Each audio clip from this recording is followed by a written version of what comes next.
Hello dear friends, welcome to my YouTube channel Study Temple. आज मैं आप लोगों के लिए इकोनॉमिक्स के कुछ प्रश्न लाया हूं जो कि आने वाले एग्ज़ाम्स में बहुत ही महत्वपूर्ण रहेगी। इस वीडियो के अंत तक बने रहें और ये वीडियो अच्छी लगे तो इसे प्लीज़ लाइक, शेयर और सब्सक्राइब ज़रूर करें।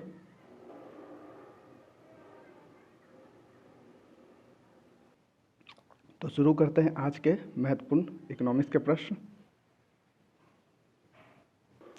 तो पहला प्रश्न है, भारत में किस तरह का अर्थव्यवस्था है? तो भारत में है मिश्रित अर्थव्यवस्था। भारत में मिश्रित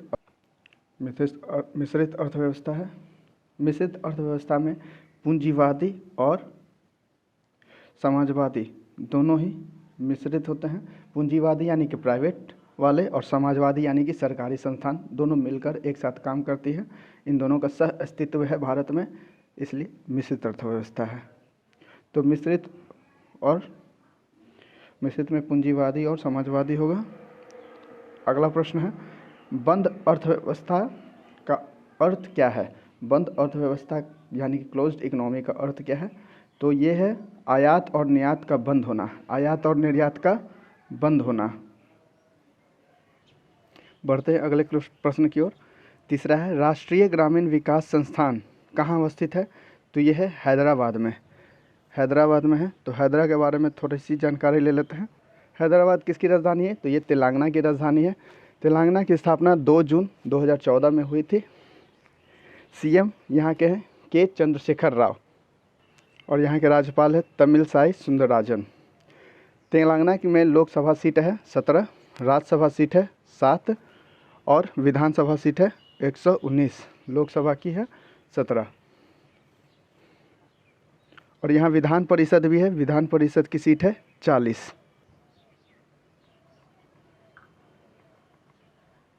बढ़ते हैं अगले प्रश्न की ओर। तो चौथा प्रश्न है, वैश्वीकरण का अर्थ क्या है? तो यह घरेलू अर्थव्यवस्था का वैश्विक अर्थव्यवस्था के साथ एकीकरण। वैश्वीकरण यानी कि ग्लोबलाइजेशन। तो ग्लोबलाइजेशन के बारे में थोड़ा सा कुछ जान लेते हैं। इसका अर्थ होता है कि आप किसी भी अन्य देश के प्रोडक्ट को अपने देश या अपने देश के प्रोडक्ट को किसी अन्य देश में खरीद और बेच सकते हैं। भारत में जो है वैश्वीकरण सबसे ज़्यादा तेज़ी जो है 1995 के बाद देखी गई, क्योंकि इस वक्त भारत में इंटरनेट की शुरुआत हो चुकी थी। इंटरनेट की शुरुआत 1969 में टिम बर्नर्स-ली ने किया था। इंटरनेट की शुरुआत जो है वो 1969 में हुई थी। किसने की थी? टिम बर्नर्स-ली ने की थी। पांचवा प्रश्न है, अंत्योदय कार्यक्रम का उद्देश्य क्या था? गरीबों में सबसे अधिक गरीब की मदद करना। अंत्योदय कार्यक्रम जो है इसका उद्देश्य था गरीबों में सबसे जो अधिक गरीब है उनकी मदद करना। अगला प्रश्न है, कुटीर ज्योति योजना किससे संबंधित है? ये ग्रामीण क्षेत्र में कुटीर उद्योग को प्रोत्साहन करता है। कुटीर उद्योग जो है इसमें किसी भी मशीन की ज़रूरत नहीं होती है, जिसमें घर के लोग ही आपस में मिलकर या गांव के लोग ही आपस में मिलकर किसी काम को कर लेते हैं, जैसे कि टोकरी बनाना, ठोंगा बनाना। पहले अगरबत्ती भी बनाई जाती थी जो अब मशीन से बनाई जा रही है। यानी कि हाथों से ही अपने सारे काम को बना लेते हैं और मार्केट में उसे बेचते हैं। बढ़ते हैं अपने अगले प्रश्नों की ओर।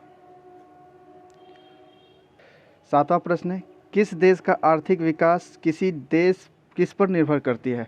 किसी देश का आर्थिक विकास किस पर निर्भर करती है?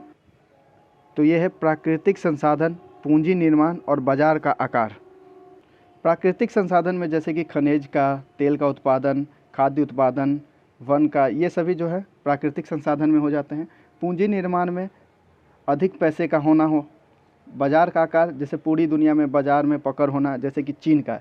चीन जो है इन तीनों में सबसे समृद्ध है, जैसे कि उसके पास खनिज भी है, तेल भी है, लोहा, सोना, ये सब का उत्पादन भी वहाँ ज़्यादा होता है। पूंजी तो उसके पास है ही बहुत सारा, यह तो सबको पता है। और बाज़ार पूरी दुनिया में उसकी वो जो है अपने पकड़ बनाने के चक्कर में वो जो है हर जगह एक बेल्ट रोड, क्या तो है उसके बारे में पता नहीं, बेल्ट रोड बना रही है जिससे वो पूरी दुनिया में अपने व्यापार को फैला सके। Built initiative role. यानी कि किसी भी देश के आर्थिक विकास को अगर देखना है तो उसे प्राकृतिक संसाधन, पूंजी निर्माण और बाजार के आकार में सबसे समृद्ध होना है। अगला प्रश्न है 8वां, भारत में राष्ट्रीय आय की सर्वाधिक योगदान किससे प्राप्त होती है? तो यह है तृतीयक क्षेत्र से। तृतीयक क्षेत्र बोलिए या उसमें व्यापार क्षेत्र बोलिए या सेवा क्षेत्र बोलिए, इससे सबसे ज़्यादा भारत को आय प्राप्त होती है।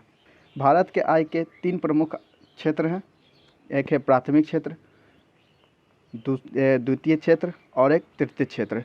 प्राथमिक क्षेत्र में आ जाती है कृषि और पशुपालन, वैसे चीज़ जो प्रकृति ने हमें दी है वो प्राथमिक में आ जाती है।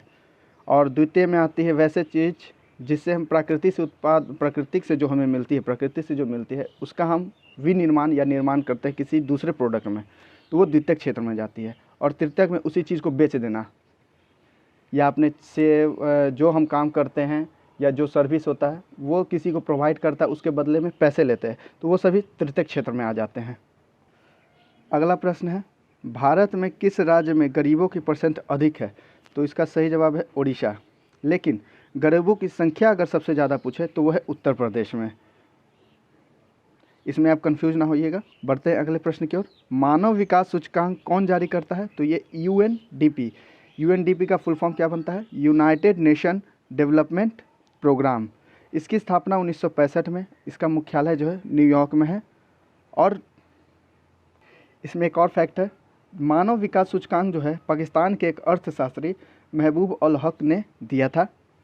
बढ़ते हैं अगले प्रश्नों की ओर। तो 11वां प्रश्न है, हिंदू विकास दर जो है किससे संबंधित है?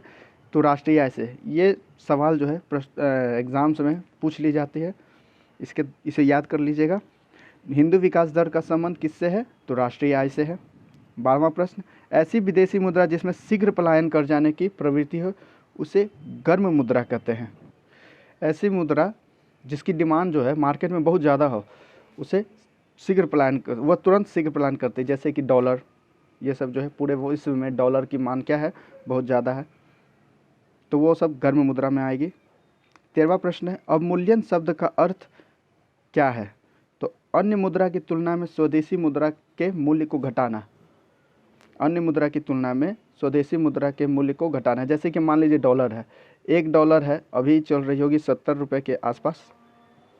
अगर अवमूल्यन इसका किया जाए तो भारतीय रुपये को और डॉलर की तुलना में गिरा दिया जाता है। मान लीजिए कि $1 की तुलना में कर दिया जाए 100 रुपये से ज़्यादा अधिक कर दे, ताकि अपने निर्यात को बढ़ा सके। जैसे कि मान लीजिए कि कोई भी वस्तु है विदेश में मिल रही है $2 की, वही यहाँ पर मिल जाएगी अगर 150 रुपये में, तो लोग भारत से वो सामान मंगाएंगे। अगर यहाँ की मुद्रा गिरा दी जाए तो भारत में घूमने आएंगे, सभी पर्यटक स्थलों पर घूमेंगे, तो भारत को इस तरह से क्या होगी? उसके आय में वृद्धि होगी। लेकिन इससे एक नुकसान भी है कि विदेशी जो वस्तुएं हैं वो सभी के सभी महंगी हो जाएंगी। अवमूल्यन से कुछ फ़ायदा भी है तो कुछ नुकसान भी है। अभी तक भारत में 3 बार अवमूल्यन हो चुका है, 3 बार यहाँ अवमूल्यन हो चुकी है। एक हुई थी 1949 में, दूसरी हुई थी 1966 में और तीसरी 1991 में।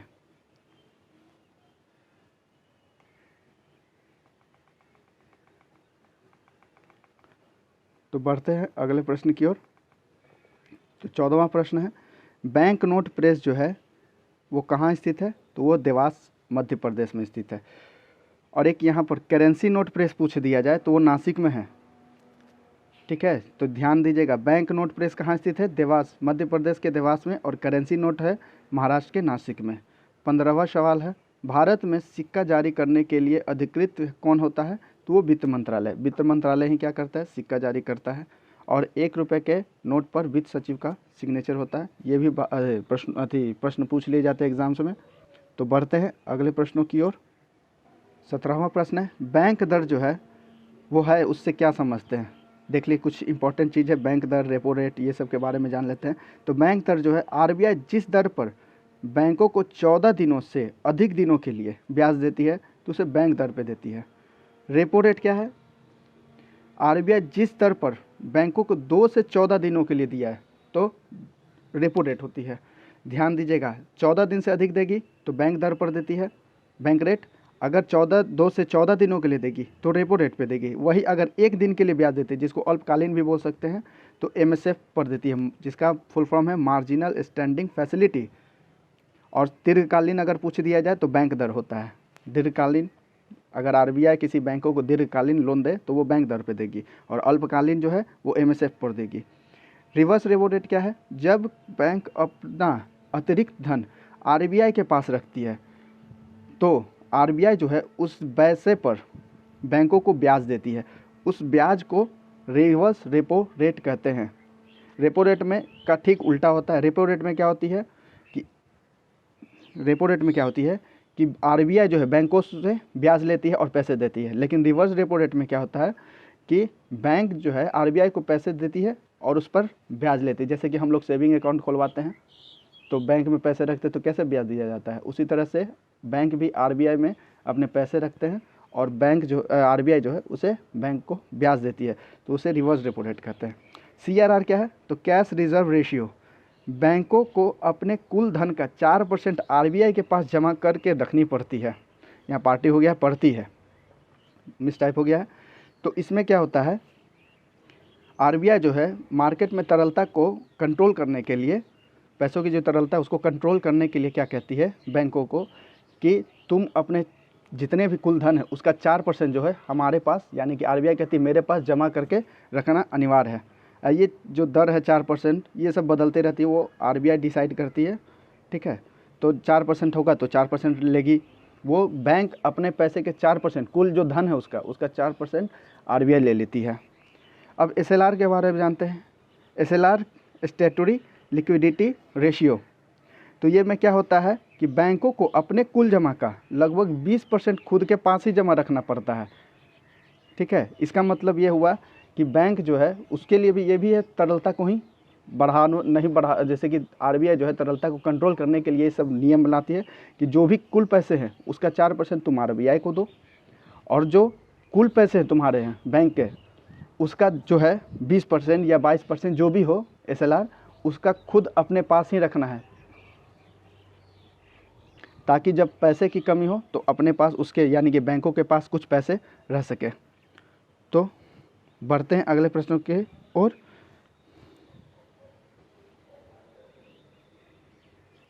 18वां प्रश्न है, भारत में सबसे बड़ा शेयर बाजार, ये साई हो गया, मिस टाइप हो गया है, शेयर बाजार जो है कौन है? तो बम्बई स्टॉक एक्सचेंज है। इसकी स्थापना जो है 1875 में हुई थी और इसके सूचकांक को सेंसेक्स के नाम से जाना जाता है। 19वां प्रश्न है, भारत में पहली बार विमुद्रीकरण कब हुई थी? तो ये 1978 को हुई थी। मोरारजी देसाई उस वक्त PM थे, उन्होंने की थी। 20वां और अंतिम प्रश्न, कागजी स्वर्ण किसे कहा जाता है? तो ये SDR को कहा जाता है। SDR जो है स्पेशल ड्राइंग राइट है, इससे IMF जो है जारी करती है। इससे भी थोड़ा सा समझ लेते हैं क्या होता है SDR में।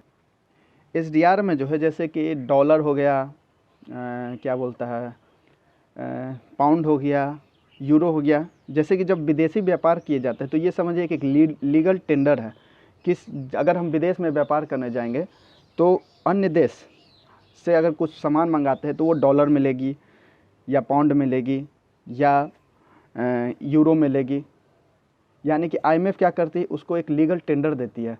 आप अगर जाएंगे भारतीय रुपया से किसी विदेश से वस्तु को लें तो वो भारतीय रुपये को क्या बोलता है, अप्रूव नहीं करती है, उसको पैसा चाहिए डॉलर में दीजिए, या तो यूरो में लेगा या तो क्या बोलता है पाउंड में लेता है। ऐसे SDR में अभी तक 5 करेंसी है, जैसे कि चीन का है, जापान का येन हो गया, और डॉलर हो गया, और आपका हो गया यूरो और पाउंड, ये हो गया SDR में आते हैं। भारतीय रुपये SDR में नहीं आती है। आप विदेशी व्यापार इन्हीं SDR के में जितने भी करेंसी उसी के थ्रू कर सकते हैं। तो फिर मिलते हैं दोस्तों अगले वीडियो में कुछ नई जानकारी प्रश्नों के साथ। तब तक के लिए बाय, टेक केयर। और इस वीडियो अगर अच्छी लगी हो तो इसे लाइक शेयर ज़रूर करें। Thank you very much.